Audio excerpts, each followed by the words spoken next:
Tremendamente movido en términos informáticos, de información. ¿Cómo estás, Amalia? Bienvenida. Roberto, muy buenas tardes Gracias. para vos y para todos nuestros televidentes. Quincena de marzo en el peor momento de la pandemia. Es así, los números que trepan y preocupan. Vamos hasta el Palacio de López, está ahí nuestra compañera Leila Jiménez. ¿Qué decía el senador Ovelar? Buenas tardes.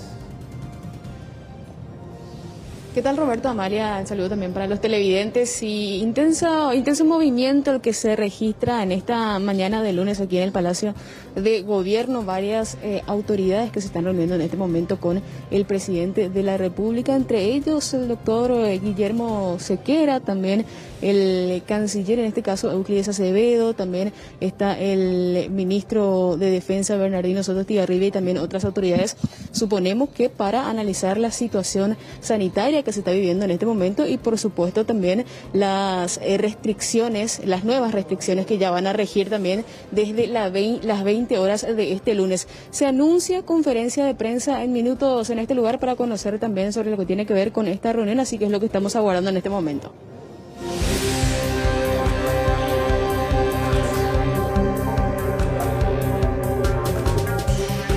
Criminal regulada del transporte público. Vamos a establecer contacto con nuestra compañera Emi Baez. Emilce, ¿cómo estás?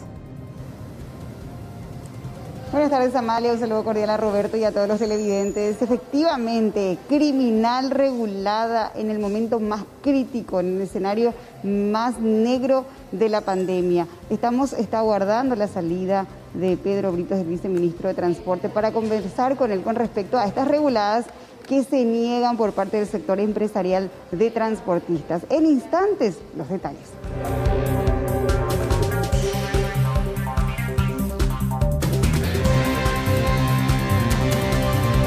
Vamos hasta Ciudad del Este. Rodrigo, ¿cómo estás? Un gusto, buenas tardes. Hay media solán, pero pareciera ser que las horas conspiran. Buenas tardes.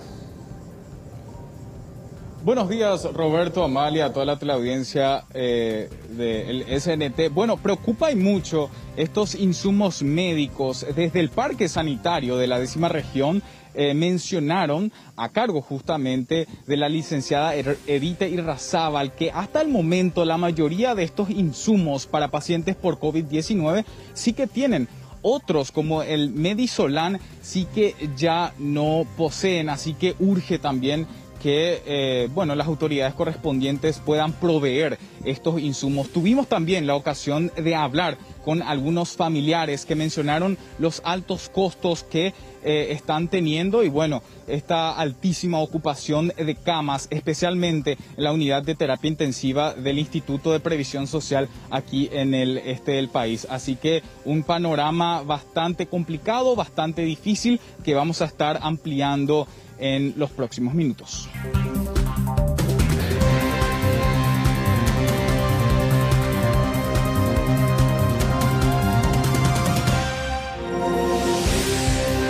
Blanca López desde el PLRA, donde presentan el libelo acusatorio. En contra del presidente y del vicepresidente diputado. Y en este momento las acusaciones están en función a mal desempeño de funciones, tanto al presidente como al vicepresidente. Están el planteamiento de manera independiente, justamente porque las atribuciones constitucionales, tanto para el presidente como para el vicepresidente, están bien especificadas. Están trabajando jurídicamente justamente para encuadrar eso a lo que establece la Constitución Nacional y fundamentalmente se centra en el desarrollo de lo que fue la política de Estado planteado desde el principio hasta el final. Esa es la parte central durante el procedimiento de la pandemia ante la salud pública. La doble acefalía está estipulado en la Constitución. ¿Cómo van a salvar esa situación? En realidad, no es que está estipulado en la Constitución Nacional, sino ya tenemos un ejemplo concreto que ya sucedió en el pasado, que es la doble acefalía que se produjo en el año 99 con la muerte del... Ya de que se han asistido muchos compatriotas. Y por otro lado, está horrible, criminal regulada. Es así que se empezó a sentir desde los primeros días de marzo prácticamente, Roberto. Ustedes recordarán que ellos anunciaron un paro inclusive para el 8 de marzo pasado, que finalmente logró destrabarse, y a partir de ahí venimos escuchando el reclamo de miles de usuarios que tienen que lastimosamente esperar durante horas el servicio del transporte público. Estuvieron prácticamente escondidos durante el fin de semana, tanto César Ruiz Díaz de la CETRAPAN como así también Pedro Britos, viceministro de Transporte, que supuestamente estuvo en reunión toda la mañana.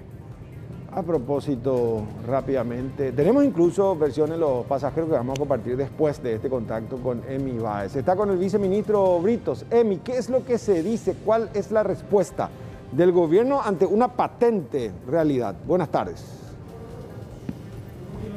Buenas tardes, Roberto, nuevamente. Y estamos abordando, el viceministro Pedro Britos nos confirmaba de su presencia, aquí ya estamos aguardándolo, nos decía que nos va a recibir, somos los que los esperamos para conocer cuál va a ser esa respuesta a la ciudadanía.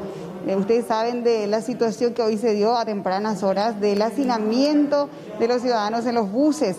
Estaban prácticamente viajando como sardinas y es el clamor de la ciudadanía también que quiere conocer qué es lo que está pasando. Ya a tempranas horas se conocía también de que los empresarios estaban solicitando, o sea, ya es de público conocimiento que están algunas empresas solicitando la suba del pasaje. Sin embargo, hasta la fecha no hay una respuesta por parte del gobierno también. Pedro Britos anunciaba que se podría dar esta suba de pasaje, como así también de la presencia de las fuerzas militares ante esta crítica situación, este escenario tan negro que tenemos. En el peor momento se da esto de las reguladas y vamos a guardar su presencia. Enseguida, en breve, nos confirmaba que iba a llegar aquí. Bueno, sería muy importante que Pedro Britos brinde su versión. ¿Por qué? Porque inicialmente incluso desde el sector empresarial se negaba, Amalia, esto que a todas luces es una realidad presente. Nosotros estábamos el sábado en vivo con las cámaras del C9N y nos decía la gente, hace 45 minutos, una hora que estoy esperando, y ellos toda la semana estuvieron diciendo que tenía que haber primero una cantidad considerable de ómnibus circulando y por otro lado que tenían que ir hasta 16 personas nomás paradas, cosa que es letra muerta, obviamente, cuando prácticamente no hay colectivo, ¿verdad? Ahora sí, está el viceministro delante de mí. Muchas gracias, Roberto, y ya llegó el viceministro para comentarnos acerca de la situación. Escuchábamos en un medio de comunicación también que se hablaba de 15 líneas que estaban incumpliendo, que hacían las reguladas, viceministro, ¿qué tal? Bueno, específicamente son 16, ¿verdad? 16 es la que estuvimos detectando ya no solamente ahora en estos días, sino que hace un tiempo. Bueno, lo que vamos a hacer, tomamos un poco la acción. Hoy tuvimos una reunión ya desde muy temprano. Tenemos identificados los corredores que tuvimos problemas de incumplimiento de frecuencia. Hemos pedido a las empresas de transporte que se refuercen en ciertos horarios que hemos detectado, especialmente en el horario pico, teniendo en cuenta un poco las medidas sanitarias que ayer anunció el gobierno, de manera de poder reforzar eso, y también como acciones por parte nuestra, de manera que ningún trabajador tenga dificultad de llegar al trabajo o volver a casa. También vamos a tomar algunas acciones inmediatas con buses del gobierno, de la Fuerza Armada, de manera de poder poner eso a disposición de la ciudadanía, que no tenga problema de poder llegar a destino. Eso estamos articulando también como una medida de urgencia. Vamos a, como te decía, en estos corredores donde hemos detectado principalmente, poder hacer un refuerzo de los itinerarios y sobre todas las cosas en este momento tan complicado de la pandemia que nuevamente acecha a la ciudadanía, al sector del transporte, un poco tratar de hacer esos ajustes. Como dije, tuvimos una experiencia el año pasado en un momento duro donde fuimos a una cuarentena obligatoria. Era como una pesadilla que nadie quería volver a esta instancia, ¿verdad? Pero sobre todas las cosas proteger la salud de la ciudadanía. El sistema está en un momento delicado y tenemos que tomar todas las acciones correspondientes para poder acompañar a todo el personal de Blanco que está luchando en representación del país ahí en momentos tan complicados. Y en ese sentido vamos a, repito, a ajustar un poco todas las frecuencias. Tuvimos una experiencia el año pasado ante esta situación y vamos a ir ajustando la operativa, adaptando, ¿verdad? Creo que también un poco los horarios escalonados que se van a dar un poco también en el sector público va a descomprimir un poco. Es algo sumamente importante porque todo el mundo sale a una misma hora para llegar a entrar en el mismo horario o salir en el mismo horario también se produce, y que fue también una estrategia en el año anterior que se hizo, que realmente ayudó muchísimo esa descomprimir los horarios laborales, ¿verdad? También pedir un poco la tolerancia a todas las patronales, sobre todas las cosas en estos momentos que vamos a tratar de solucionar para que todas aquellas personas, trabajadoras, trabajadores, puedan llegar a destino, pero que tengan la tolerancia. En estos momentos vamos a ir ajustando un poco estos horarios al servicio. Viceministro, ¿por qué se dio esta situación? ¿Usted ya conversó con el sector empresarial? Bueno, esto también tiene una repercusión en algunos corredores donde prácticamente tenemos empresas ya prácticamente en quiebra, ¿verdad? Hay un sector importante del área metropolitana, y no solamente área metropolitana, sino que también a nivel nacional, de una quiebra de un sector importante del transporte, y eso hizo de que tenga un problema en algunos ramales en frecuencias, ¿verdad? Tenemos casos que nos han hecho llegar, inclusive videos donde ya había una manifestación del sindicato y con una operación totalmente ya disminuida. Entonces eso también trajo un problema en la operativa. Ahora lo que estamos haciendo es concentrarnos en solucionar, de meter buses, de ver todas las estrategias y las medidas que tengamos a disposición para que tengamos la cantidad de buses que pueda trasladar a los trabajadores a su lugar de trabajo. ¿Garantiza que mañana el ciudadano paraguayo, el que sale a trabajar, va a tener colectivo y no va a viajar hacinado? Bueno, nosotros vamos a comenzar, de hecho que estábamos con los controles de unas medidas sanitarias. De ayer a esta parte tenemos un escenario totalmente diferente, en el sentido de que hay un decreto nuevo con restricciones en horarios, en ciertas actividades específicas, y en ese sentido vamos con una cooperación de la Policía Nacional, porque el personal que contamos nosotros muchas veces se convierte insuficiente para poder abarcar los controles, ¿verdad? Vamos a tener, creo que ayer también eso adelantaron un poco también en la conferencia de prensa. Y bueno, estamos articulando acciones del gobierno. Me voy a sentar seguramente en unos minutos más con otros colegas del gobierno, como para poder analizar acciones de poder mitigar sobre todas las cosas también toda esta situación. La idea es, vamos a hacer el esfuerzo, todo lo que sea necesario para ir ajustando toda la operativa del transporte. Recordarán que en la pandemia dura fue como que un día teníamos un problema, se notaba, al día siguiente íbamos ajustando, tocábamos los botones, vamos a decir, o los lugares en donde hacía falta, estando encima, y se fue normalizando, se fueron adaptando también la ciudadanía en relación a los horarios, ¿verdad? Pero el esfuerzo, la atención, la gestión está en ese sentido de poder dar toda la cantidad de buses que pueda necesitar la ciudadanía. Consulta del estudio. Viceministro Roberto Pérez le saluda. ¿Cómo le va? Buenas tardes. Hola Roberto, ¿cómo estás? Y preocupado viceministro, porque pareciera ser que perdemos muchísimo tiempo, los números no dan, trepan, ya no hay cama, el sistema de salud pública y privado, ambos que topearon. Concretamente, aparte de la evaluación, se sabe, son 16 empresas aparentemente, ¿qué es lo que se puede hacer para que mañana en hora pico nuestros conciudadanos tengan ese auxilio de rigor? ¿Van a salir los camiones del ejército, de la policía? ¿Para dónde apuntan? Bueno, en primer lugar hablamos de reforzar los lugares donde nosotros encontramos incumplimiento de frecuencias, ¿verdad? Eso tuvimos un diálogo con el sector transportista, con la empresa en particular, de manera que puedan hacer los refuerzos en ciertos horarios que nosotros hemos observado, inclusive que en algunos casos han sido sancionados como primera medida. Segunda medida, sí, estamos considerando ya poner los buses a consideración de los buses del Estado, en este caso de la Fuerza Armada y otras instituciones también, como para poder asegurar de que no haya un hacinamiento y sobre todas las cosas que el trabajador pueda llegar en tiempo y forma a su lugar de trabajo y en los horarios nocturnos también para hacerles regresar a los trabajadores a sus casas. ¿Cuáles son las medidas que pueden asumir como instancia, como gobierno en contra de las empresas que incumplen? ¿Hay alguna alternativa que les permita a ellos entrar en una suerte de ejido de incumplimiento de ese contrato?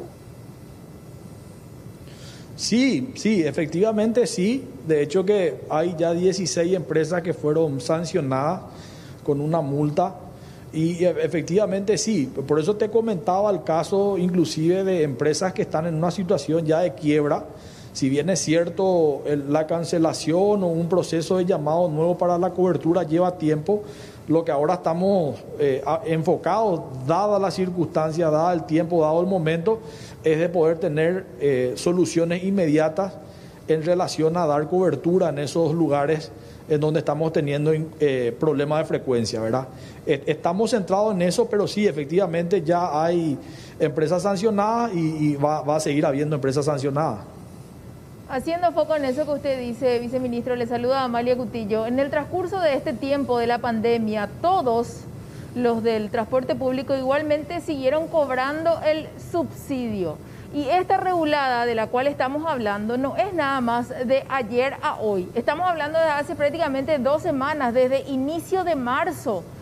Entonces, lo que nosotros queremos escuchar como ciudadanos es mañana vamos a quitar por lo menos 50 camiones militares para que la gente no tenga que pasar por esto, pero no, vamos a reunirnos de nuevo a la tarde. De verdad, el pueblo está harto de escuchar este tipo de discursos, viceministro. No sé si usted le está tomando el pulso, teniendo en cuenta que desde la mañana estamos tratando de comunicarnos con ustedes para saber cuál es la respuesta clara, no dar vueltas, sino una respuesta clara.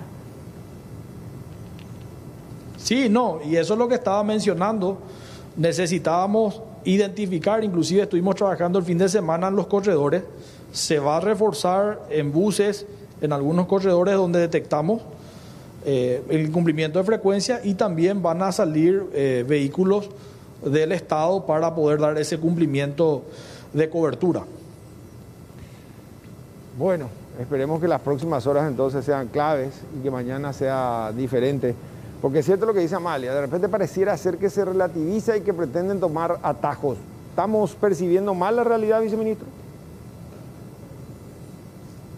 No te copié bien, Roberto. Que pareciera ser que apuntan a tomar atajos o nosotros nomás percibimos como una falsa realidad esa. No, en realidad que es una situación compleja, ¿verdad? El sector de transporte... con la reducción, hoy tenemos acá, se puede constatar una reducción de la movilidad importante. Estamos hablando aproximadamente de una movilidad de 245.000 pasajeros que se mueven por día en el área metropolitana y eso efectivamente tuvo una incidencia en el sector del transporte, ¿verdad? Como lo tuvo en todo el mundo, ¿verdad? En todo el mundo hubo un problema de la movilidad. Bueno, en algunos casos... los países tuvieron la posibilidad de poder dar algunas herramientas como para poder sostener. En nuestro caso también lo tuvimos, fue un poco más genérico, pero bueno, eso es lo que estamos trabajando, ¿verdad? Vamos a tratar también nosotros de poder tener algunas alternativas del Estado para poder sostener toda la operativa y que eso sea en beneficio y en cuidado de las medidas sanitarias.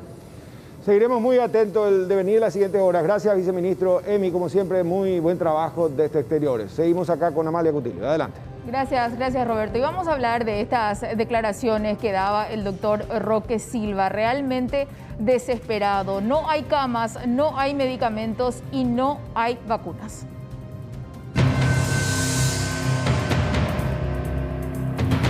No te va a salvar tu dinero a esta hora de la mañana, ni recono miles de dólares de bolsillo, ve. Nay pori la tu pasa, amigo, nay pori. Ya seguir o pesa como mosca o manota la gente, lastimosamente.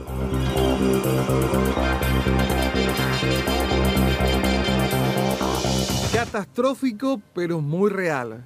El director de la 11ª región sanitaria afirmó que el escenario más negro llegó al Paraguay y que solo sería cuestión de tiempo para que comiencen los casos de personas falleciendo en la calle si los números de contagio no bajan.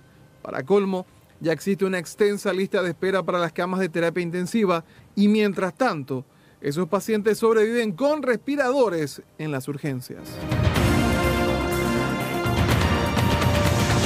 Están como si fuera que están en terapia intensiva, pero en una urgencia. Tienen un tubo en la garganta, están sedados, están relajados. O sea, no hablamos acá del paciente que está con oxígeno porque le cuesta respirar. Acá estamos hablando de pacientes críticos que tuvieron que ser intubados porque el riesgo de vida era alto. Entonces, esos son los pacientes que están esperando. Dijo además que de continuar esta tendencia, se van a tener que evaluar con mayor velocidad la situación de cada paciente para así determinar si puede ser dado de alta en cuidados intensivos y así liberar una cama.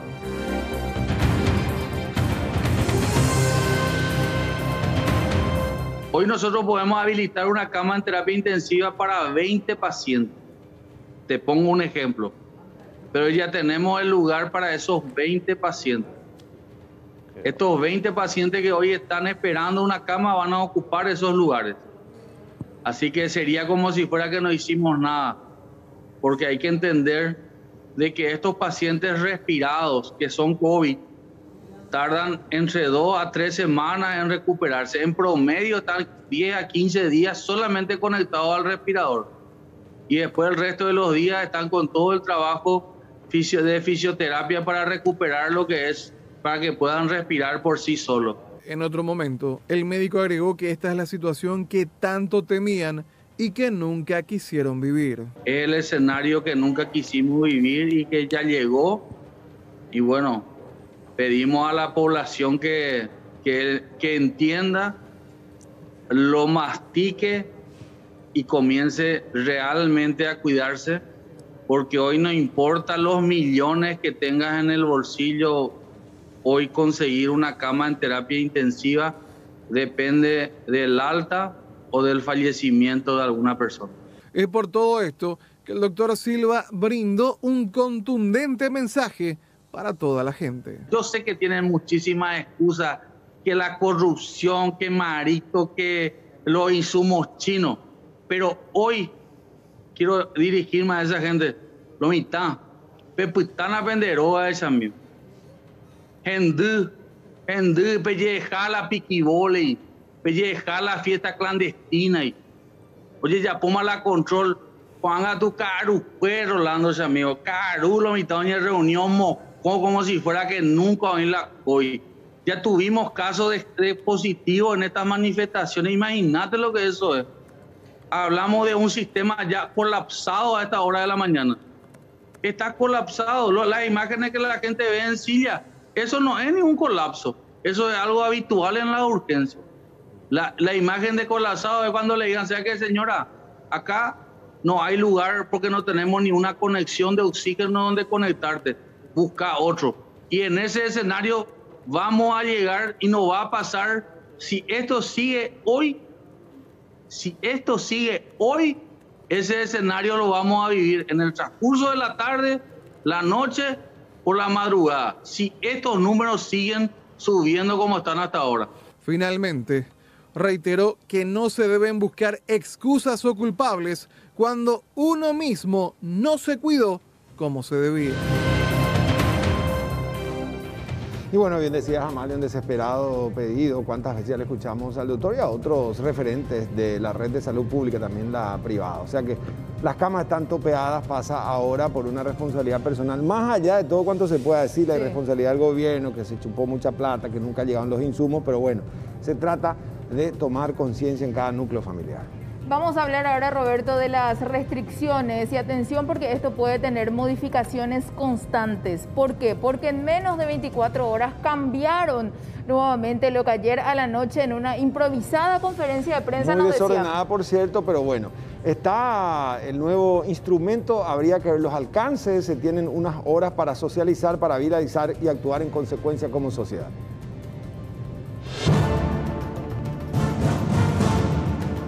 El decreto del Poder Ejecutivo número 4.990 rige del jueves 18 de marzo al domingo 4 de abril. Contempla que los desplazamientos solo están permitidos entre las 5 de la mañana y las 20 horas. Estas son las 24 ciudades que registran una alta tasa de circulación viral comunitaria y por ende son consideradas como verdaderas zonas rojas.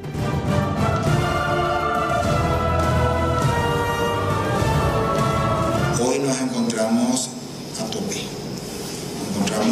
Por lo tanto debemos tomar ciertas medidas. Es el trabajo en cuadrilla, obligatorio dentro del sector público y a modo de sugerencia o recomendaciones dentro del sector privado. Vamos a tener un límite horario también hasta las 13 horas para el sector público. La idea es que no vayan todos considerando la alta carga de contagio que tenemos especialmente en Capital y Central. Según cómo se vaya presentando la situación epidemiológica y la cantidad de casos, probablemente en Semana Santa podríamos tomar medidas un poquito más restrictivas, pero eso vamos a ir evaluando posteriormente. En los demás municipios del país, la circulación permitida es de 5 a 23:59 y la prohibición de circulación de 0 a 5 de la mañana. El decreto 4.990 también contempla la suspensión de las clases presenciales en los 24 municipios citados, donde las clases se impartirán exclusivamente en la modalidad virtual, mientras dure el decreto. Esta medida rige tanto para escuelas, colegios y también para la educación superior. Y en esta ciudad vamos a suspender las actividades en las escuelas, en los colegios, mientras estas ciudades estén en alerta roja. Nosotros realmente sentimos mucho tener que suspender las clases híbridas dentro de los protocolos que se habían establecido de retorno a clases. Estas actividades van a continuar en formato virtual y la suspensión de actividades dentro del sistema educativo van a ser establecidas esas suspensiones a partir del día jueves. Instamos a los directores, a los supervisores, a los directores departamentales y a todos nuestros docentes a que por favor aprovechen el día lunes, martes y miércoles para poder acompañar a nuestros estudiantes de esas ciudades afectadas en ese proceso de educación a distancia. Le pedimos por favor que utilicen estos días para poder hablar con los estudiantes y hacer un proceso de educación con relación a todos los cuidados que necesitamos tener a partir de este crecimiento del contagio que se está dando de manera intersemanal. En la última semana tuvimos un crecimiento del 70%. Esta es una batalla que la vamos a ganar entre todos. Necesitamos que nuestros estudiantes lleven el mensaje a sus casas, que los profesores trabajen ese mensaje con nuestros alumnos y que realmente logremos que después del 4 de abril, cuando termina este proceso de restricción, muchas de las ciudades que hoy están en alerta roja hayan salido de ese proceso, realmente estén mucho mejor, que los índices de incidencia sean mucho menores. La nueva restricción sin dudas golpeará al ya castigado sector gastronómico formal, cuyos integrantes deberán operar dentro del horario establecido, es decir, de 5 a 20 horas en las llamadas zonas rojas y previo agendamiento. No están permitidos los espacios bailables ni barras. Se garantizan los servicios de entrega a domicilio, sistema delivery y farmacias las 24 horas. Según el ministro del Interior, esta restricción horaria, junto a un estricto control de las fuerzas públicas, permitirá reducir el altísimo nivel de contagio registrado en las últimas semanas. Y no generamos una normativa diferente que restrinja la participación y el contacto ciudadano y la circulación de los mismos por las zonas consideradas rojas, va a ser muy difícil que esto se llegue a poner límites, ¿verdad? El decreto contempla medidas similares ya vigentes para otras actividades como físicas, deportivas, eventos sociales de hasta 100 personas, culturales y de culto. Se establece como horario de trabajo en la función pública hasta las 13 horas, con dotación mínima de funcionarios, y se sugiere al sector privado mantenga el sistema de cuadrillas en las distintas actividades.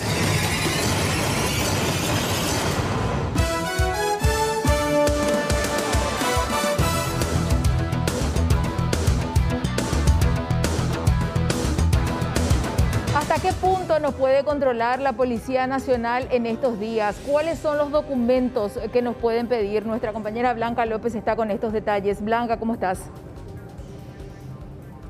Gracias, Amalia. Y justamente de eso hablamos con la directora de Relaciones Públicas de la Policía Nacional. ¿Por qué?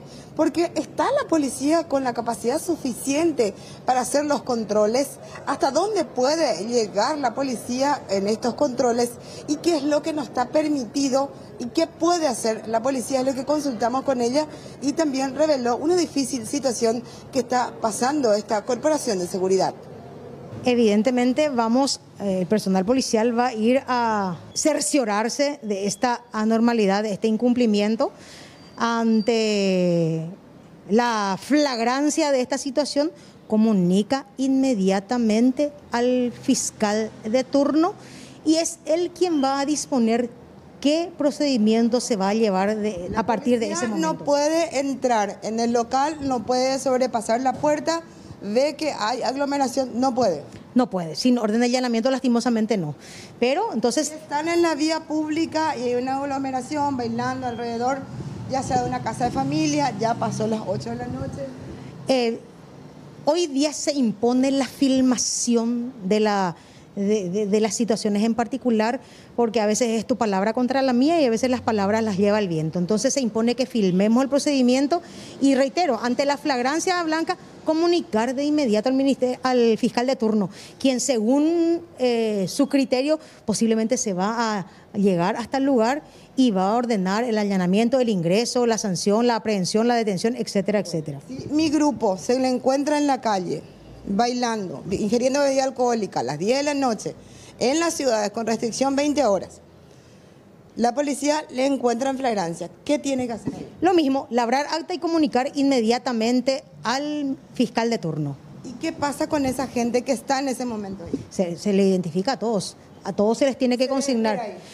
Y tenemos que tener en cuenta que lo que hoy menos se busca es el hacinamiento de personas. Hay calabozos que continúan repletos.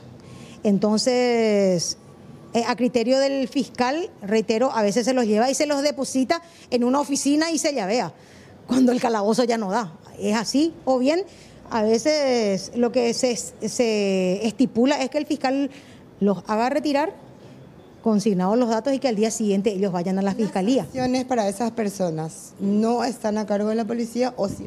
No, nosotros no aplicamos en ninguno, ni por incumplimiento del decreto presidencial, ni por la ley de obligatoriedad de uso de tapabocas. La policía no aplica multas. Central y Asunción estamos acuartelados por todas las manifestaciones y las diferentes jornadas que se vinieron realizando durante toda la semana. Esta alerta continúa ahora con más razón. Entonces tenemos que tener en cuenta que tenemos resta de personal contagiado, con reposo. O sea, lastimosamente no contamos con el 100% de la fuerza efectiva por A y B motivos, pero con el número que se cuenta, redoblamos esfuerzo y estamos. En relación a esto último que decía la comisaria Andrada, es importante destacar que policías que prestan servicios en las comisarías, solamente contando los que trabajan en las comisarías, 9 han fallecido, y en los últimos días 73 contagiados por el COVID-19, y otra cifra de policías que se encuentran en reposo. Y también, si sumamos todos aquellos que ya han sido contagiados, la suma sube, y multiplicado por lo menos por 2 por sus familiares, también aumenta la cantidad, porque varias esposas o familiares de policías han sido contagiados con el COVID-19. Evidentemente el personal policial va a ir a cerciorarse de esta anormalidad, de este incumplimiento. ante la flagrancia de esta situación, comunica inmediatamente al fiscal de turno y es él quien va a disponer qué procedimiento se va a llevar a partir de ese momento. No puede entrar en el local, no puede sobrepasar la puerta, ve que hay aglomeración, no puede. No puede, sin orden de allanamiento lastimosamente no. Pero entonces... Si están en la vía pública y hay una aglomeración bailando alrededor, ya sea de una casa de familia, ya pasó las 8 de la noche. Hoy día se impone la filmación de las situaciones en particular, porque a veces es tu palabra contra la mía y a veces las palabras las lleva el viento. Entonces se impone que filmemos el procedimiento y reitero, ante la flagrancia, Blanca, comunicar de inmediato al fiscal de turno, quien según su criterio posiblemente se va a llegar hasta el lugar y va a ordenar el allanamiento. Bueno, todo se aplica, Amalia. Aquellos que tienen restricción, 8 horas, los negocios deberían estar cerrando a las 7:30, 8 menos cuarto más tardar, y las personas que han hecho sus compras o han comprado algo en un restaurante, comido en el restaurante, tienen que pedir la nota de venta para posteriormente demostrar que ellos estuvieron cenando alrededor de las 8 y por eso están circulando. Lo mismo se sigue aplicando en las ciudades cuya restricción horaria es de 00 a 05 de la mañana y sí o sí ir munidos del documento de las empresas con el sello y firma. En todos los casos, ante flagrancia, la policía primero comunica al Ministerio Público y posteriormente el Ministerio Público es que decide qué va a realizar en relación a esta persona. Blanca, completo, como siempre, muchas gracias por este contacto. Vamos a recibir ahora a nuestra compañera Angie Prieto, que nos va a dar los detalles acerca de estas restricciones con respecto al sector gastronómico que finalmente en el transcurso de esta mañana cambiaron. Así mismo es. ¿Qué tal? ¿Cómo estás? Bien. Amalia, Roberto, también el saludo a los televidentes. Así mismo es, buscan flexibilizar algunas medidas teniendo en cuenta este anuncio por parte del gobierno en la jornada de ayer y teniendo en cuenta que evidentemente van a ser afectados si es que estas medidas restrictivas se ponen, teniendo en cuenta también el horario desde las 20 horas hasta las 5 de la mañana, desde la cuarentena que se implementó ya el año pasado, en el mes de julio, recordarán, ellos vienen arrastrando una situación económica realmente bastante complicada. Y en reunión hoy con diferentes autoridades, hablamos del ministro del Interior, Arnaldo Yucio, también estuvo la ministra Carla Basigalupo y también autoridades de Hacienda. Lo que solicitan es trabajar hasta la medianoche con todos los protocolos, así como ya venían agendándose los clientes, pidiendo justamente reservas a través de WhatsApp. De esta manera también los clientes iban a solicitar los servicios. Y por otro lado también hablaban de la situación de la refinanciación de deudas y todo lo que tiene que ver con la exoneración de facturas de servicios básicos. Escuchen lo que, digamos, fue la resolución de esta reunión, porque llegaron a un acuerdo parcial específicamente, no todavía lo que tiene que ver con un acuerdo completo. Tenemos la nota con el ministro del Interior, Arnaldo Yucio. Limitar la circulación en horario extendido hasta las 0 horas, solamente a aquellas personas que puedan justificar ese tránsito con facturas u otro documento que tenga que ver con esa actividad, ¿verdad? En el caso de los eventos, por ejemplo. Lo mismo ocurre con los bares. Esto va a tener como finalidad básicamente afianzar un poco la idea de ir formalizando el comercio, las empresas que operan en el sector nocturno y empezar una firme presencia en calles con policías y agentes y miembros de las fuerzas militares que van a ser formados y capacitados por la Secretaría, por la SED, para obviamente conocer y determinar también la veracidad o no de los documentos que son presentados por los automovilistas o transeúntes.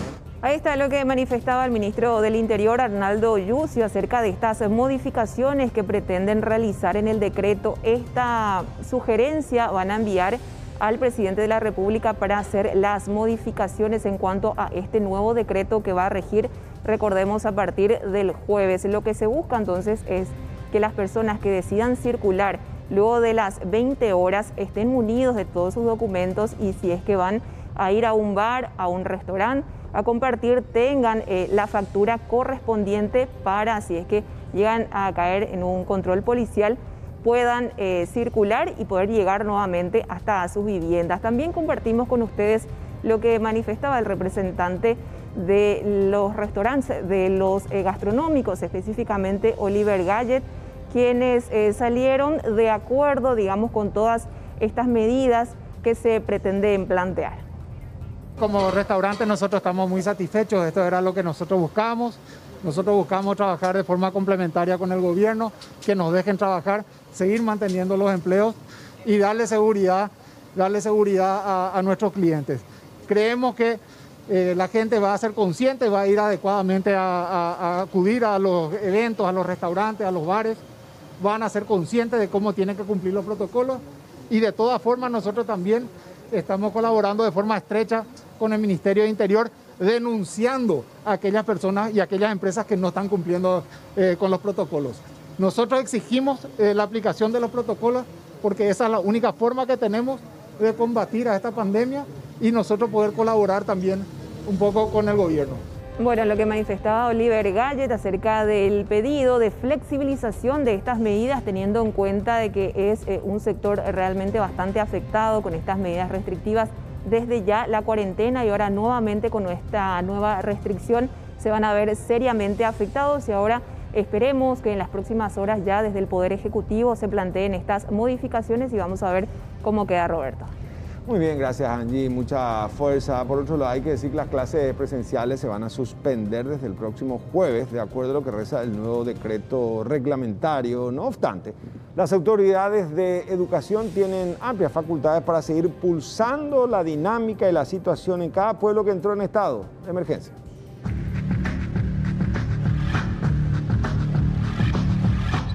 Las nuevas medidas adoptadas por el Ejecutivo ante el aumento considerable de casos de COVID-19 incluye la suspensión de clases presenciales en 24 ciudades que se encuentran en la zona roja.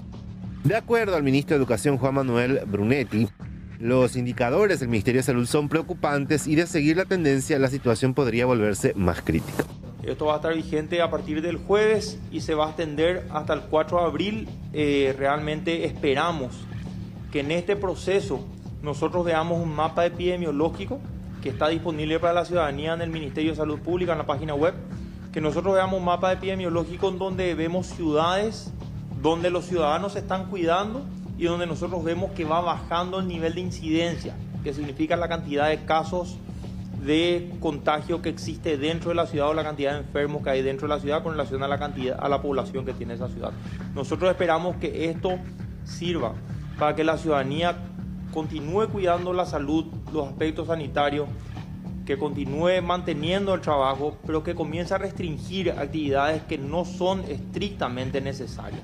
Y si eso hacemos entre todos los paraguayos, vamos a bajar el nivel de contagio. Brunetti indicó que todo es dinámico y de acuerdo al mapa epidemiológico, algunas ciudades pueden eventualmente salir de la zona roja y otras van a pasar a formar parte de la lista. Esto va a ser un análisis constante. Nosotros tenemos los cortes de ese análisis de domingo a sábado, por lo tanto invitamos a toda la ciudadanía primero a que se cuide, a que tome conciencia y en segundo lugar a que esté atento el próximo domingo, que esté atenta a la ciudadanía para ver ese mapa epidemiológico. Si realmente vemos ciudades que van saliendo de la alerta roja porque la ciudadanía respondió satisfactoriamente y se cuidó y bajó la cantidad de casos, nosotros vamos a ir levantando las restricciones. Pero de esa misma manera, si vemos ciudades que están creciendo en sus niveles de contagio, lastimosamente van a haber más ciudades que se van a ser incluidas en esta lista y vamos a tener que restringir en esas ciudades las actividades escolares y la circulación después de las 8 de la noche. Desde el sector privado anunciaron que acatarán la medida y esperan que pueda ser efectiva para hacer frente al avance de la pandemia.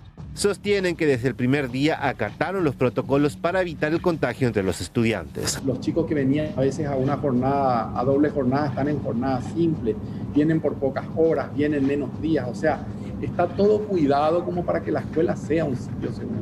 De manera que no nos duele un poco que la soga siempre se corte en la parte más débil, pero estamos listos y expectantes para que en 15 días podamos paulatinamente volver, que ojalá estas medidas den resultados. Pero nosotros nos manejamos con los criterios del manejo de la pandemia, ¿verdad?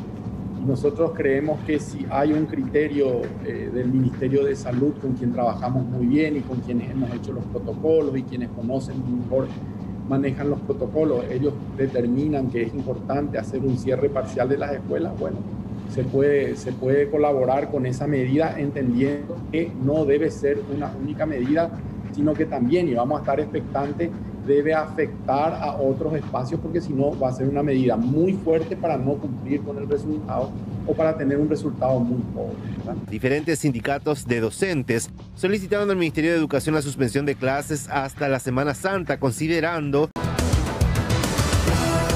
Ahora saludamos a Natanael Cáceres, el ministro de Educación, que hoy se reunió con los padres agremiados de alumnos de instituciones educativas. Al final, ¿en qué acabó el encuentro, Nata? Sí, muchas gracias, Roberto. El saludo también para todos los televidentes. Una agenda bastante cargada hoy del ministro de Educación, Juan Manuel Brunetti, porque primeramente recibió a los padres, a los miembros ya de la Federación de Asociaciones de Padres de Alumnos de Instituciones Educativas del Paraguay, en lo que refiere al sector privado de las instituciones educativas, quienes también luego de esta reunión optaron por acatar esta orden y esta disposición del Ministerio de Educación. Van a suspender las clases también durante este periodo de 15 días que abarca desde el 18 de marzo hasta el 4 de abril, pero aseguraban que esperan tener todas las condiciones ya para poder para que esta sea la última vez que se suspenden las clases, por lo menos en el sector educativo, teniendo en cuenta que ellos vienen trabajando hace bastante tiempo para implementar el protocolo sanitario. Vamos a compartir lo que decía el señor Cristian Lozano, quien era representante de este gremio. El ministro nos explicó, fue una reunión cordial, nos explicó cuál es la situación, cuál es la postura del gobierno, y nosotros también explicamos cuál es nuestra postura. Entendemos, aquí nadie es ajeno en toda la sociedad paraguaya a que estamos saturados, a que el sistema de salud colapsó, a que no hay camas. Sin embargo, nosotros también vivimos una realidad dentro del hogar en cuanto a la parte emocional de los chicos, en cuanto a todo un año de encierro, en cuanto a lo mucho que mejoró el ánimo, la actitud de los chicos en estas poquitas semanas que asistieron a clases. También me gustaría que la prensa consulte con psiquiatras, con psicólogos, y espero que sean honestos y respondan cómo ellos han visto sobrepasada también su capacidad en cuanto a consultas de adolescentes. Hay casos de suicidio de adolescentes, hay casos de abusos dentro de las casas. O sea, hay mucha parte psicológica y emocional que hay que también tener en cuenta. Nosotros no nos queda otra que allanarnos estos 15 días. Lo que nosotros enfáticamente pedimos fue que no empiecen de vuelta como el año pasado, una semanita más, otra semanita más, 15 días más. O sea, vamos a apoyar esto, vamos a ver Semana Santa cómo pasa. Ya nos dijo que Asunción está bastante complicado, entendemos también. Bueno, es lo que decía por lo menos el representante del sector privado de las instituciones educativas, quienes también se van a adaptar a esta medida del Ministerio de Educación, a pesar de que no tienen reportes prácticamente de personas que hayan sido contagiadas de COVID-19 en cuanto refiere a las instituciones privadas. Pero por otro lado también, Francisca Monjes de la Federación de Padres de Escuelas Públicas mantuvo también una reunión con el ministro, donde sí enfatizaban la triste situación que le toca afrontar a varias instituciones educativas porque no cuentan con la infraestructura necesaria para que los chicos puedan retornar a clase. Cuando hablamos de esto son productos de limpieza, lavaderos y así también personal quien se encargue del aseo de la institución educativa una vez que los chicos vayan saliendo. Así que vamos a escuchar también lo que decía la representante de este sector. No son suficientes los insumos para cada institución educativa pública a nivel del país. Eso es lo que queremos nosotros articular, ver en qué podemos colaborar como siempre lo hemos hecho. Y bueno, eso es lo que más nos preocupa y también instarle a los padres de familia y a la sociedad también entera a que dentro del temor tratemos de generar tranquilidad, porque es eso también lo que le transmitimos a nuestros hijos y a nuestros niños. Si bien los padres que eligieron la modalidad presencial lo eligieron por muchos factores, la situación socioeconómica en la que vivimos hoy como país y otros puntos en la que cada familia tuvo que elegir la modalidad presencial aún sabiendo de qué tiene y qué no tiene su institución educativa. Eso es lo que queremos acompañar a esas familias que de esa modalidad presencial y también las virtuales. O sea, bajamos muchísimos puntos sobre la mesa. Bueno, ahí existe la apertura del acompañamiento que hoy inicia y otros que ya nosotros bajamos en el término de la administración anterior y bueno, y eso queremos darle continuidad. También llegó hasta el Ministerio de Educación el señor Miguel Marecos, quien es titular del Sindicato de Directores de Escuelas y Colegios. Manifestó la misma problemática al ministro de Educación, pero señaló que por lo menos hay una mesa de diálogo y aparentemente el ministro también estaría incluyendo ya en su agenda la visita a estos colegios que ha presentado ya el señor Miguel Marecos para que pueda ver in situ la situación y todo lo que falta dentro de la institución educativa pública. Señalaba que hubo más de 120 colegios que tuvieron que suspender las clases porque efectivamente hubo alumnos que dieron positivo al COVID y tuvieron que ir a cuarentena sanitaria. Vamos a compartir lo que decía. Ejes fundamentales: bioseguridad, infraestructura edilicia y clases virtuales primer semestre en todo el país. Esos fueron los temas que hemos conversado con el señor ministro y él quedó en analizar, porque no podemos decir hoy que el 77% de las escuelas y colegios son seguras, como lanzó la administración anterior del MEC. Eso es una falacia. Trabajemos sobre las escuelas seguras que estén seguras, no como la escuela de Ignacio Apane, donde se fue el ministro Peta y faltaba agua y se puso como escuela segura, o como la escuela La Merced de San Antonio, donde se cayó el comedor y se puso como escuela segura. Si vamos a trabajar en equipo, trabajemos sobre el sincericidio. Y él quedó en analizar, él no está de acuerdo en cerrar totalmente el 100% de las instituciones públicas este primer semestre. Nos dio sus razones, pero valoró lo que le dijimos y vamos a seguir conversando. Nosotros le dijimos que nos está dando el tiempo la razón de seguir con clases virtuales el primer semestre, ordenar la casa, infraestructura de bioseguridad y después volver a evaluar en la segunda etapa, en el segundo semestre. Por lo menos con este se puede hablar. Nosotros con los dos pudimos hablar. Eduardo Peta es una persona, voy a decirlo aquí y delante de cualquiera, muy honesta. Bueno, ahí está todo lo relacionado entonces al Ministerio de Educación y Ciencias. Cabe resaltar que el ministro no está de acuerdo con que se cierren las clases, por lo menos presenciales, durante estos 6 meses, como ya lo proponía el sindicato también de directores de escuelas y colegios.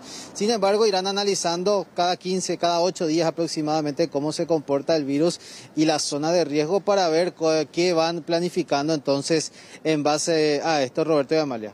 Bueno. De hecho, es muy importante también lo que digan los padres, hay que escuchar las diversas aristas. Lo cierto y concreto es que dependiendo de la dinámica, van a ir tomando el pulso y sobre la marcha asumir las determinaciones en cada zona. Ya está, Violeta, se aproxima la Semana Santa. ¿Van a quedar o no liberados los horarios? Finalmente estamos hablando justamente de aquellas líneas que cubren el interior del país. ¿Cómo estás? Así es. ¿Cómo te va, Roberto? Bien, Saludos bien, para Amalia, para todos los televidentes. Y esa es la gran pregunta, sobre todo porque hasta el momento no hay nada concreto también sobre medidas restrictivas, y cuando uno revisa el decreto que fue socializado y que entra en vigencia a partir del jueves y que al que se le van a hacer algunas modificaciones, de hecho no hay nada con respecto a viajes al interior, o sea, la circulación todavía es normal, pero adelantaba el ministro Julio Borba que eventualmente sí se aplicarían medidas más restrictivas para esas fechas. Vamos a hablar de dos cuestiones en particular cuando hablamos de la Dinatran y estos controles que se prevén para los siguientes días. Por un lado, lo que tiene que ver con protocolos. Ya ustedes escuchaban esto que se plantea hoy cuando hablamos del transporte público, buses que van sobrecargados, reguladas. ¿Existen o no denuncias en la Dinatran de buses que en realidad hacen distancias cortas, medianas y largas ya por el interior de nuestro país? Y ellos dicen que no existen. Pero sí hablan de un movimiento mucho menor. En el caso de buses de larga distancia y media también, se habla de menos del 30% de circulación comparado con años anteriores, atendiendo las situaciones sanitarias. Y también cuando hablamos de buses de corta distancia, sí hablamos de un 70 al 100% de actividad normal. Lo que decía con respecto al protocolo el director de la Dinatran, Juan José Vidal. En los buses que son de gran porte, hasta 16 pasajeros parados, era lo que se había establecido con la gente de salud. Y en los minibuses hasta 6 pasajeros parados. Eso no tiene modificación hasta el día de hoy. Aquellos buses que hacen el transporte desde Central Asunción hasta, por ejemplo, citar algunas ciudades, Cupé, Paraguarí, o sea que son los colectivos relativamente convencionales, pero que hacen un servicio un poco más extenso. En eso tenemos la misma cantidad, o sea, tenemos el mismo número que el área metropolitana, ¿verdad? En buses de gran porte, o sea, estos colectivos que normalmente vemos, hasta 16 pasajeros parados y todos sentados, o sea, todos sentados y hasta 16 parados. Y en los minibuses, que son los más chiquitos, todos sentados y hasta 6 pasajeros parados. En un gran porcentaje, más o menos el 80% de las denuncias que estamos recibiendo son de empresas del área metropolitana. Por lo tanto, ahí lo que hacemos nosotros es correr traslado de esa denuncia al Viceministerio de Transporte. Ahora, las que son nuestras permisionarias, si la denuncia está formulada correctamente y tiene todos los requisitos, se instruye el sumario correspondiente a la empresa y la empresa después el sumario determina si la empresa es multada o no. Hay otra cuestión que también genera preocupación en el gremio, y es que hay muchas empresas que están al borde de la quiebra, explicaba el director o el titular de la Dinatran, porque el movimiento no es normal. Ahora bien, enfocándonos ya un poco en lo que tiene que ver con la Semana Santa y estas eventuales medidas que se puedan aplicar, hoy no existe nada fijo, no existe nada concreto al respecto. Sí va a haber una reunión esta tarde con la administración de la terminal de ómnibus de Asunción para ver un poco si hay posibilidad de que pase eso, si más bien lo que se busca es reforzar las medidas sanitarias. Todo eso se va a hablar. Y lo que anunciábamos, no va a haber liberación de buses en Semana Santa, lo que decía el titular de la Dinatran. El transporte va a seguir de la misma manera. Lo que sí vamos a estar intensificando van a ser los controles, es decir, vamos a estar poniendo más puntos, sobre todo en estas ciudades que están en alerta roja. Vamos a estar poniendo puntos de controles a todas las unidades de transporte que estén circulando. No va a haber liberación de horarios, no van a haber refuerzos de colectivos. Eso es lo que yo ya te puedo asegurar, independientemente de que el Ministerio de Salud, eso todavía a nosotros no nos bajó esas directivas, pero lo más probable es que no haya liberación de horarios, no haya refuerzos. Eso también ya lo venimos conversando con el gremio de transportistas y ellos no tendrían inconveniente con eso. No habrá liberación de buses y tampoco refuerzo de los mismos. Así como están las cosas, Roberto, Amalia, nada luce bien como para tomar la determinación de ir a pasar Semana Santa, por ejemplo, en el interior. Sin embargo, no existe alguna medida ni alguna determinación por parte del Ejecutivo que ya esté plasmada en un decreto y que impida que la gente eventualmente tome la decisión de hacerlo. Lo que pasa es que están corrigiendo todavía este decreto que sacaron ayer, entonces darles más tiempo, Violeta, un poquitito más de tiempo hay que darle. Un poco más de tolerancia, hay que recurrir un poquitito a la ironía, ¿verdad? No, y a veces también a una suerte de interpretación, no sé, telemática, buscarle la vuelta. La hermenéutica es la ciencia de la interpretación, pero aquí evidentemente que corren unos días en donde tratan de aclarar lo que no se aclaró, de medio está la confusión que sin duda el desconcierto ante tanto temor. Ni el Yapucamba, ella no se aplica. No, Roberto. no, para nada, pero si la gente se estaba muriendo, ¿no? Yo no entiendo cómo es que no pueden unificar un criterio, que alguien salga a unificar, o sea que queda muy bien los nuevos ministros, hasta ahí se valora, ¿no? Sí. Yucio, Borba y también el de Educación. Pero al final, Brunetti, pero yo no entiendo cómo es que no existe alguien que pueda decir esto, hasta ahí se dice, aclarar con PowerPoint, con la tecnología y se acaba. Eso, y aparte hablar primero con los afectados para después a partir de ahí tomar esas decisiones, ¿verdad? Porque ahora al revés hicieron, ahora se reunieron ellos, claro, después de que los otros esta saltaron. mañana en los diversos programas de radio y televisión otra vez tenían que entrar a intentar aclarar, achicar las letras, no, que sí, que no. Francamente eso no es bueno en un momento tan delicado como el que estamos viviendo. Vamos a hablar ahora de Encarnación, porque Violeta decía que todo apunta a que no van a haber muchas restricciones en cuanto a los viajes, pero ahí sí se están preparando porque están en alerta roja también, sobre todo con lo que tiene que ver con las zonas turísticas. Anuncian controles más rigurosos.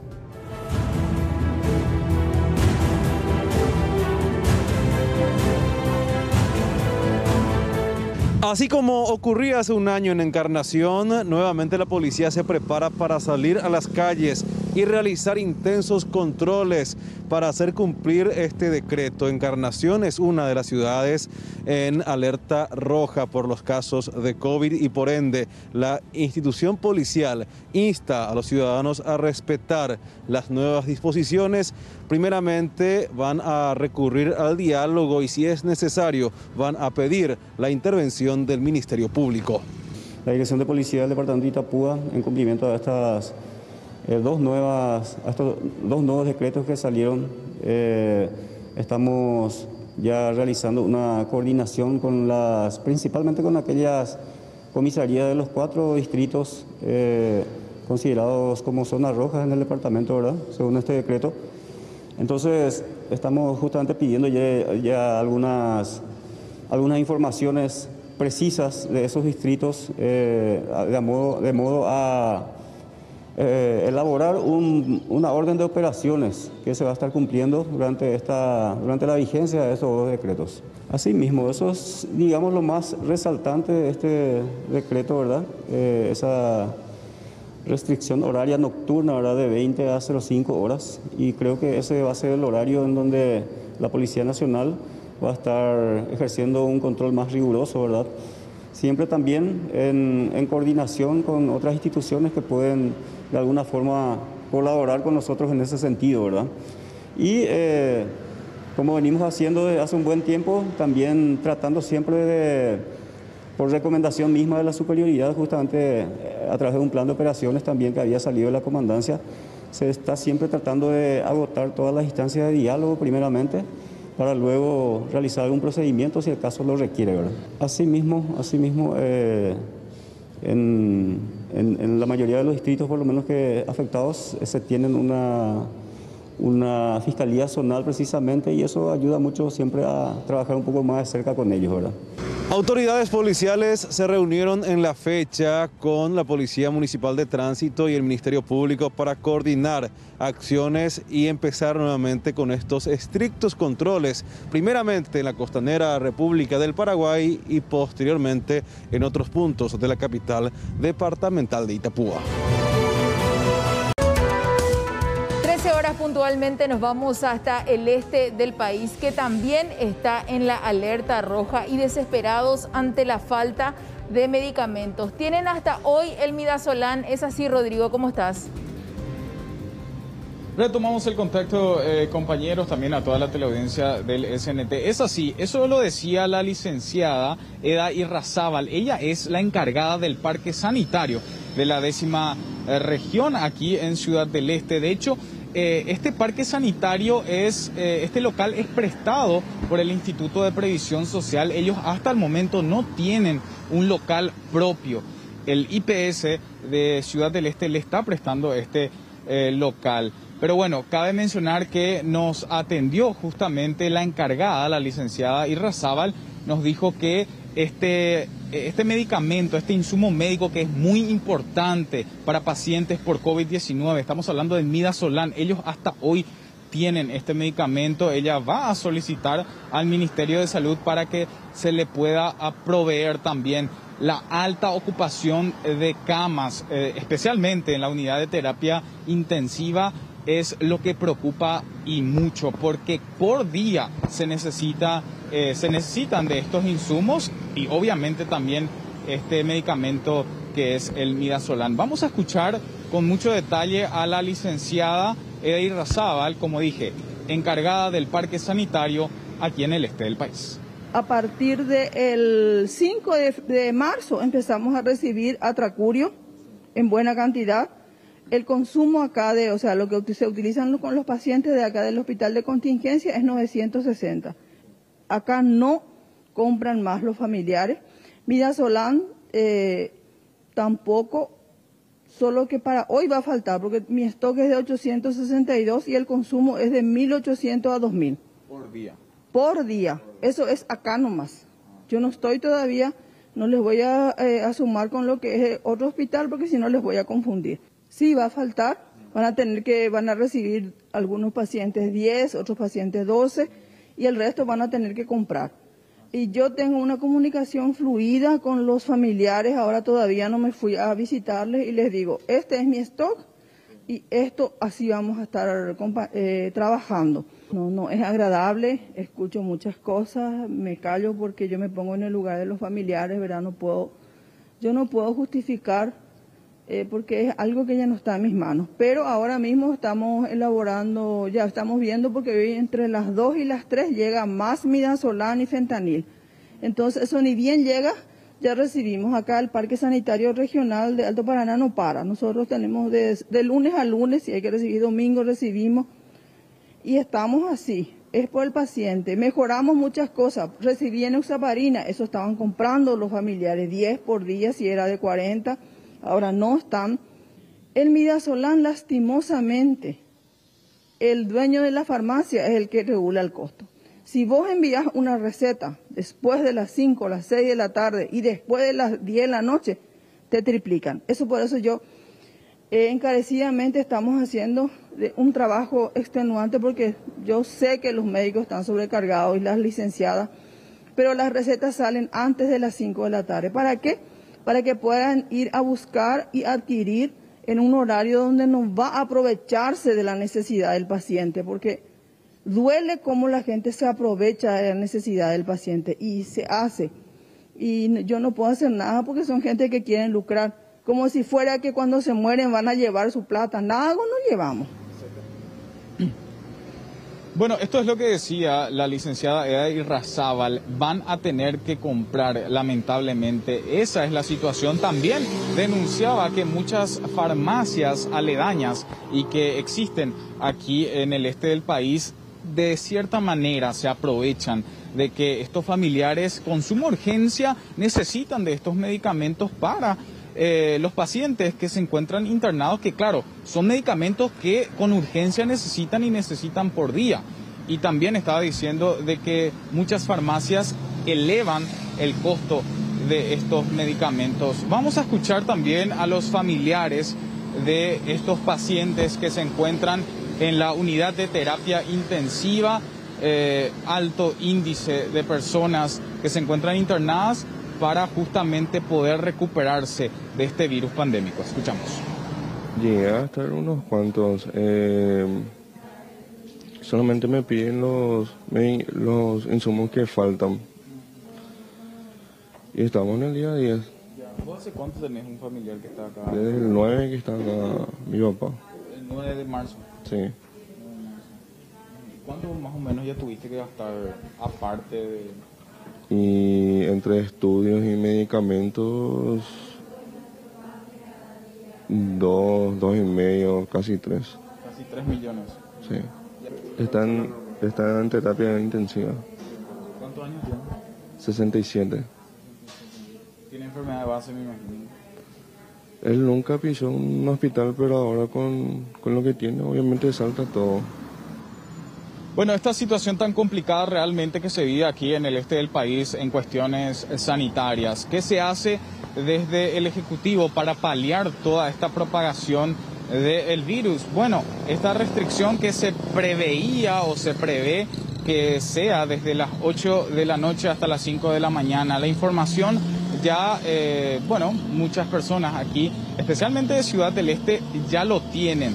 Nosotros hablamos con algunos de ellos, preguntamos a comerciantes qué pensaban al respecto con relación a esta situación. Algunos sí que estaban de acuerdo, pero bueno, otros también veían con malos ojos, ya que muchos locales nocturnos se verán seriamente afectados, compañeros, porque aquí en el este del país muchos trabajadores informales que trabajan en el horario nocturno realmente ya pasaron muy mal el año pasado y hoy también, y bueno, en el futuro ya tampoco quieren tener esta situación. Vamos a escuchar a los esteños hablando acerca de este decreto que se emitió desde el gobierno nacional. ¿Qué vamos a hacer si hay el contagio? Pero no, vos decís que no va a afectar a los locales. Sí, a varios le va a afectar. A varios. El tema es cuando tenemos parientes, padres, abuelos en la casa, pues tenemos que cuidarles. No es solamente ver lo que el gobierno hizo y no hizo, sí o sí tenemos que cuidarle a ellos, principalmente los que están en la casa. ¿Vos estás de acuerdo entonces en esta restricción que va a haber? Y en algunos casos, en algunos puntos sí, en otros puntos no. Porque no está de acuerdo. Y realmente ahora, por ejemplo, el tema de las restricciones, por ejemplo, para la gente, que hay muchos que trabajan de noche. Sí. No solamente nosotros que tenemos que pensar lo que trabajamos de día, ¿verdad? Hay mucha gente que trabaja de noche, necesitan también, ¿verdad? Y entonces para ellos la verdad que le viene mal. Está bien. La gente es demasiado abusiva nomás, sale a tomar, gastar toda su plata.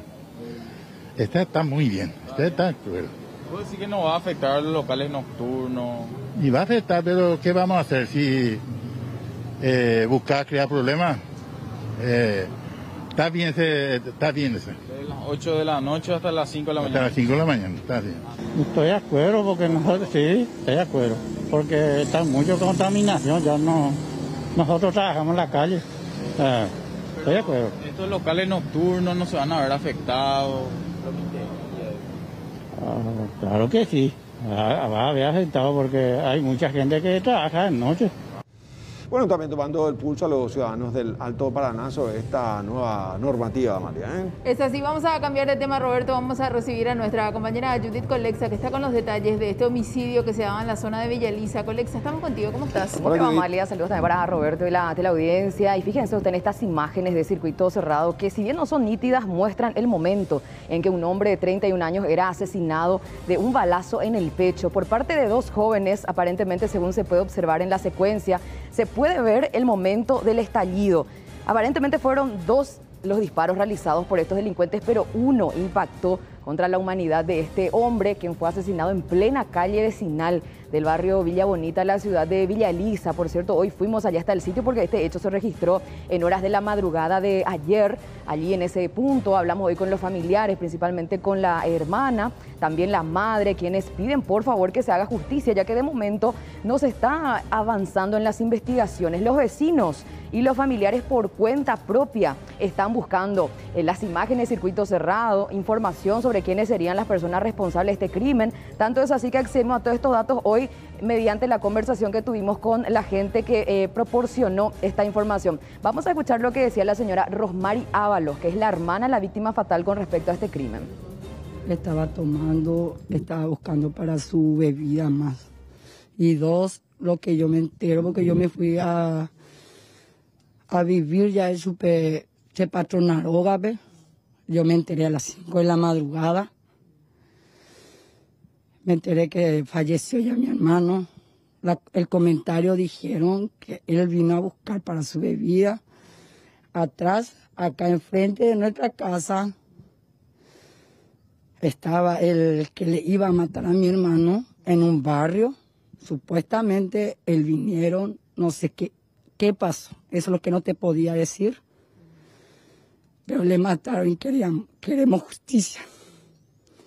Porque él no es animal, es una persona humana. Porque ya te llaman de Coicuama, el día para allá, el día para allá. ¿Arrastraba algún tipo de problema? No, Nunca.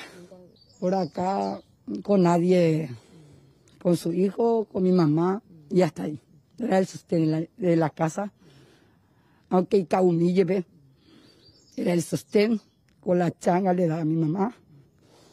Mi hija le llama papá. Mi hija de 15 años le llamaba papá.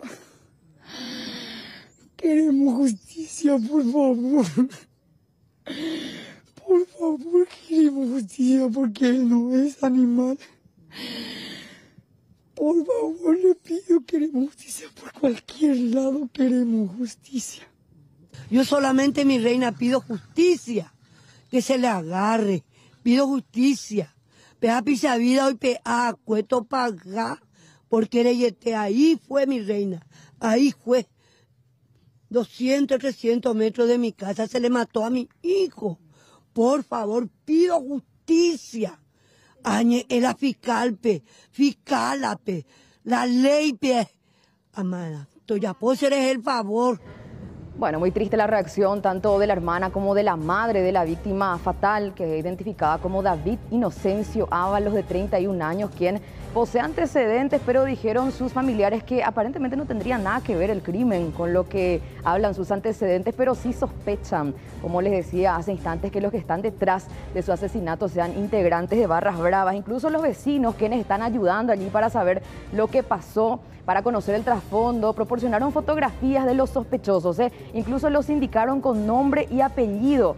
Ante la comisaría jurisdiccional tenemos también esas fotografías que vamos a repasar con ustedes, sus identidades según los vecinos, que serían Rodrigo Balbuena y Andrés Galloso, dos personas que estarían cumpliendo arresto domiciliario y que serían las que se observan en el video asesinando a este hombre, si bien solamente uno de ellos fue el que utilizó el arma. Estas son las fotografías, serían integrantes de la Barra Brava, la mafia negra de Olimpia, que por cierto se le atribuyen varios hechos conflictivos allí en la zona de Villa Bonita, según mencionaron los vecinos. Vamos a escuchar lo que decía el comisario de la dependencia policial jurisdiccional con respecto a lo que tienen en cuanto a información sobre estas personas. Ya estamos manejando cierta información y estamos en el lugar para recabar datos y vamos a ir a ver a un testigo presencial del hecho y vamos a ver en qué situación estamos para poder agarrarle a esta persona lo más pronto posible. Comisario, ¿cuál podría ser el trasfondo de este problema? Y no sabría decirle con exactitud, puede ser una riña, pelea entre hinchas, pelea entre barrios, no sabemos con exactitud qué es lo que está pasando, pero transcurso de 24, 48 horas llevamos a tratar de poder agarrar a este sujeto. Bueno, mucha información tampoco la policía tiene de momento sobre estas personas y sobre el crimen en sí. Lo que sí aseguraron los familiares que en horas de la madrugada David iba camino a una despensa, mencionaron que él estaba ingiriendo bebidas alcohólicas y aparentemente estos dos jóvenes ya lo estaban esperando allí en un patio baldío, y cuando salió finalmente se da este asesinato en plena vía pública. Roberto, Amalia. Bueno, buen trabajo, gracias Judith, hasta otro momento, ¿sí? Vamos a hablar de esto que se daba en distintos puntos de nuestro país. Mucho hablamos de que no tenemos que aglomerarnos, pero aparentemente esto no se entiende. Y vamos a hacer un recorrido por distintos lugares, en este caso en un partido donde llegaba la Policía Nacional. Una feroz gresca que fuera protagonizada por miembros de barras rivales del Sportivo Luqueño, tras la gran victoria contra Olimpia, entre otras aristas. Esto primero en Itá, después vamos al repaso general. Itá, un encuentro entre equipos vecinales que termina muy mal. 500 personas, ¿sí?, en una convocatoria que no tenía que darse, absolutamente el descontrol y después la queja.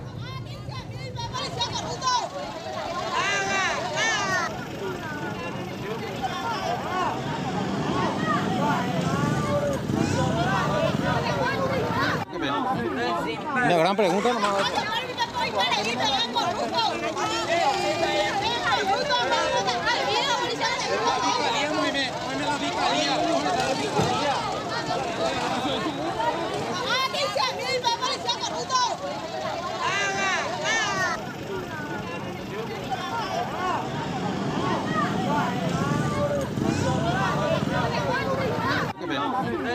Una gran pregunta nomás.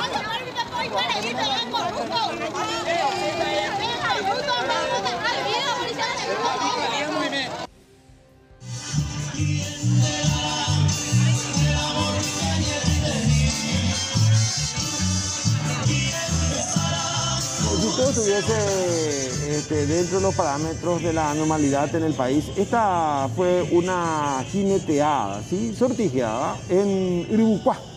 Me vas a disculpar, Roberto, pero si bien esto pasa por la responsabilidad de cada uno de asistir, y vamos a fijarnos que la mayoría de ellos no tienen ni siquiera el tapaboca, o si tiene, lo tiene mal puesto, también pasa por la municipalidad, la gobernación, la policía, la fiscalía. Me vas a decir que no hay una invitación que corre y que ellos no saben esto.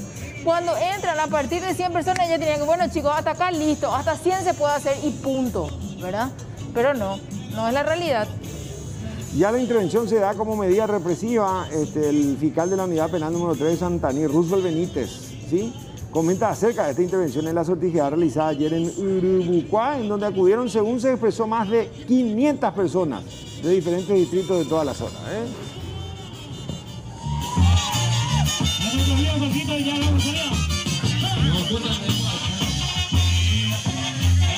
A las hermanitas Aguilar, a mi querida amiga Belén Rotela, al amigo Javier Martínez Butuí, arriba. Calle mi suerte, avenida, tírame.